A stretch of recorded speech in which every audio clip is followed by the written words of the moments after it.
అక్కినేని ఫ్యామిలీలోకి అమలలాగే శోభిత కూడా రెండో కోడలిగా ఎంట్రీ ఇవ్వబోతుంది. అయితే నాగార్జున మొదట లక్ష్మిని పెళ్లి చేసుకొని బాబు పుట్టాక ఎలా అయితే విడాకులు ఇచ్చాడో నాగచైతన్య కూడా తన మొదటి భార్య సమంతకు విడాకులు ఇచ్చాడు.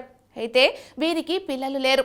ఒకవేళ ఎవరైనా పిల్లలు పుట్టుంటే నాగచైతన్యలాగే ఆ పిల్లలు కూడా ఎన్నో ఇబ్బందులు ఫేస్ చేసేవారు కావచ్చు. నాగచైతన్య లైఫ్ని చూస్తుంటే ఇది ఒక అందుకు మంచిదే అనిపిస్తుంది. అయితే నాగచైతన్యకు ఎన్ని వేల కోట్ల ఆస్తులు ఉన్నప్పటికీ ఒకే ఇంట్లో తల్లిదండ్రులతో కలిసి ఉండలేరు. అలా చిన్నప్పటి నుండి చాలా ఇబ్బందులు పడ్డారు.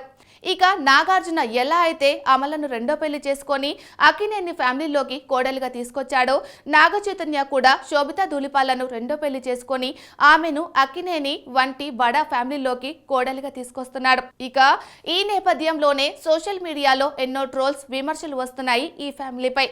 ఇక అక్కినేని అమలలాగే శోభిత ఆ పని చేయడం సాధ్యమేనా అంటూ సోషల్ మీడియాలో కొంతమంది నెటిజన్స్ కామెంట్స్ పెడుతున్నారు. మరి ఇంతకీ అమల చేసిన పని ఏంటి, శోభిత చేయాల్సిన పని ఏంటి అనే విషయానికి వస్తే అక్కినేని అమల పెళ్ళయ్యాక సినిమాలకు దూరంగా ఉంది. అయితే తల్లి పాత్రలకు గెస్ట్ పాత్రలో నటించిందే తప్ప హీరోయిన్ గా మాత్రం నటించలేదు.